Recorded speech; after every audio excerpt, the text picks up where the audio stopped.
অফিচলৈ গ'ল নেকি? আজি মোক পাপাই বাই বুলিও নক'লে। ৰজি, তোমাৰ পাপা আজি সোনকালে অফিচলৈ যাব লগা হ'ল, সেইকাৰণে তোমাক বাই বুলি নক'লে আকৌ। হ'ব দিয়া, একো নাই। পাপা আহিব নহয়, তোমাক আজি ফুৰাবলৈ লৈ যাম বুলি কৈছে, আৰু তোমাৰ কাৰণে হেনো মিঠাইও লৈ আহিব। ব'লা এতিয়া আমি স্কুললৈ যাম। তোমাৰ বেগত মই টিফিন চিফিন ভৰাই ৰেডি কৰি থৈছোঁ।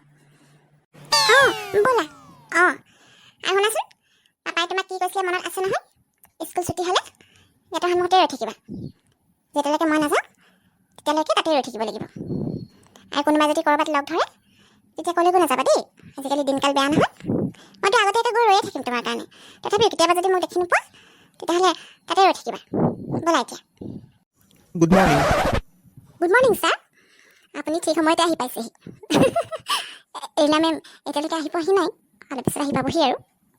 9 বাজিবৰ হৈছে নহয়। জানেনে, আমাৰ এৰিনা মেম বহুত ষ্ট্ৰিক্ট, আমি চবেই ভয় কৰি থাকোঁ। মেমে মানে কাম কৰা মানুহক বেছি ভাল পায় আৰু কাম নকৰি যদি এনেই বহি থাকোঁ তেতিয়া বেয়া পায়, খং কৰে আৰু কেতিয়াবা গালিও পাৰে। আপুনি চাগে গালি খাবলগীয়া নহ'ব, কাৰণ আপোনাক দেখিতো ভাল মানুহ যেনেই লাগিছে, মানে কাম কৰি ভাল পোৱা মানুহ যেন লাগিছে আৰু আপোনাক দেখি। বাই দ্য ৱে, মোৰ নাম ববী, মই মেমৰ ছেক্ৰেটাৰী। অ' হয় নেকি?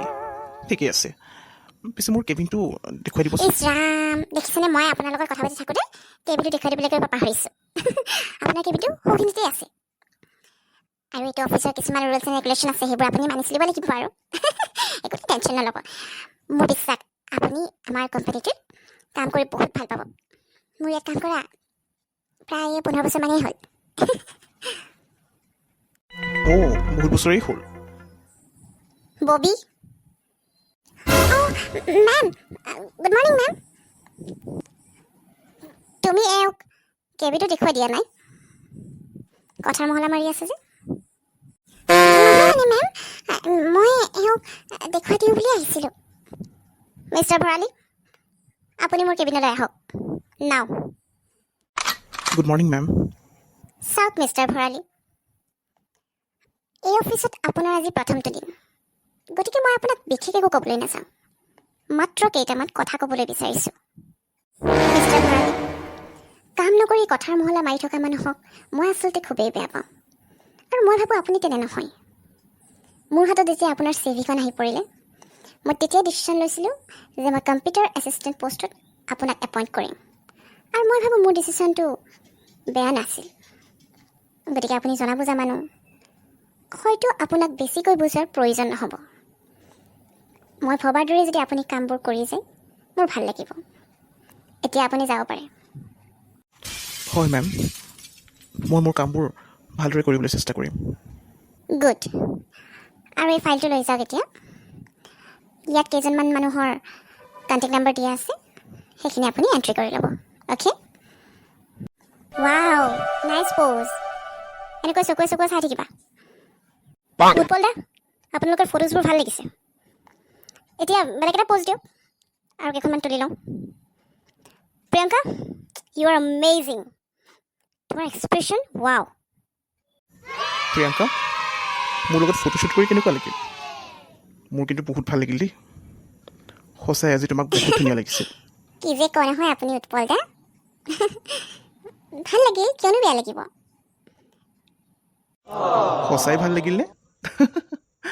আৰু প্লিজ তুমি উৎপল দা বুলি নক'বাচোন, উৎপল বুলি ক'বা। উৎপল বুলি ক'লেই মই ভাল পাওঁ। ঠিক আছে, মই তেতিয়াহ'লে আজিৰ পৰা আপোনাক উৎপল বুলিয়েই ক'ম।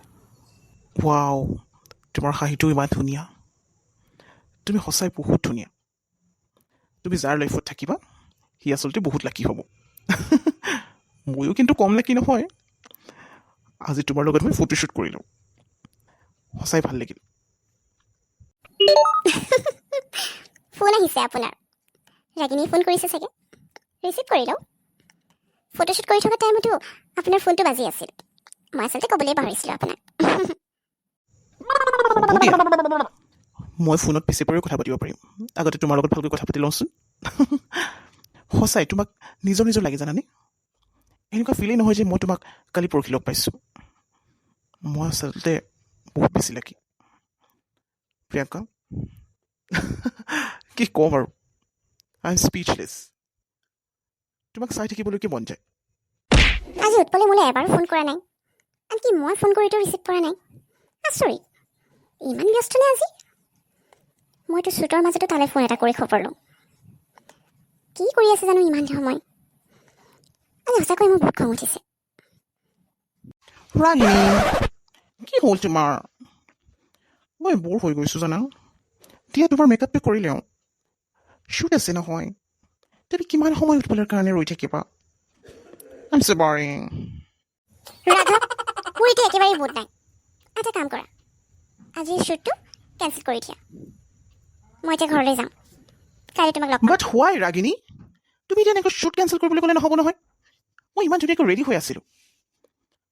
প্লিজ, তুমি আজি শ্বুটটো কৰিবই লাগিব, আৰু নোৱাৰিলে আগতে ক'ব লাগে, তেতিয়া মই বেলেগ কাৰোবাক মাতিলোঁ হয়। এনেই মোৰ তুমি টাইমবোৰ ৱেষ্ট কৰিলা। মই বহুত বেয়া পাইছোঁ ৰাগিনী, তুমি এনেকুৱা কৰিবা বুলি মই একেবাৰে ভবা নাছিলোঁ। শ্বাট আপ ৰাঘৱ, মোৰ মুড নাই যেতিয়া মই শ্বুট নকৰোঁ। তাতে তোমাৰ ইমান প্ৰব্লেম হৈছে যদি বেলেগ কাৰোবাক লৈ লোৱা, মই মানা নকৰোঁ নহয়। আৰু প্লিজ মোৰ আগত এনেকৈ চিঞৰি চিঞৰি কথা নক'বা। তোমাৰ দৰে এলেপেচা মেকআপ আৰ্টিষ্ট মই বহুত লগ পাইছোঁ। মোৰ দৰে এগৰাকী ছুপাৰ মডেল তোমাৰ ওচৰলৈ যে আহিছে, সেইটো তুমি থেংকছ ক'ব লাগে। Shame on you, Ragini, shame on you. মই আজিৰ পৰা তোমাৰ লগত কাম নকৰোঁ। I'm very disappointed. তুমি মোৰ লগত এনেকুৱা ট্ৰিট কৰিবা বুলি মই কেতিয়াও ভবা নাছিলোঁ। মই ডাঙৰ ভুল কৰিলোঁ, তোমাক শ্বুটৰ কাৰণে মাতিছিলোঁ। যোৱা, তোমাৰ দৰে বহুত মডেল পাই যাম মই। আৰু এটা কথা কৰা কিনি, ইমানো অহংকাৰ নকৰিবা, নহ'লে এদিন ইমানেই তললৈ নামিবা যে তুমি ওপৰলৈ উঠিবলৈ চেষ্টা কৰিলেও নোৱাৰিবা। অ' ৰিয়েলি? মোৰো তোমাৰ লগত কাম কৰাৰ কোনো ইণ্টাৰেষ্ট নাই। ভালেই হ'ল, আজি তোমাৰ ৰিয়েল ফেচটো দেখা পালোঁ। আৰু শুনা, মই এতিয়া যি ঠাইত আছোঁ সেই ঠাই পাবলৈ হ'লে তুমি বহুত কষ্ট কৰিব লাগিব। সেইকাৰণে তুমি এতিয়া মোৰ কথা নাভাবি নিজৰ কথা ভাবা। বৰ জ্ঞান দিবলৈ আহিছে। মই ৰাগিনী হয়, ৰাগিনী। মোক ৰিপ্লেচ কৰাটো ইমান ইজি নহয়। আপোনাৰ ফোনটো আকৌ বাজিল, এবাৰ ৰিচিভ কৰি লওক। ৰাগিনী ইমানকৈ ফোন কৰি আছে, নহ'লে আকৌ খং কৰিব নহয়।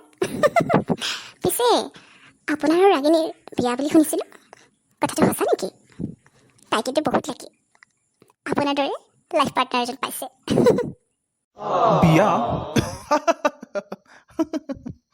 নাই নাই, কোনে কৈছে তোমাক? মই আৰু এতিয়াই বিয়া পাতিমনে? অঁ, প্ৰিয়ংকা বৰপূজাৰীৰ দৰে ছোৱালী এজনী পোৱা হ'লে নিশ্চয় বিয়া পাতিলোহেঁতেন।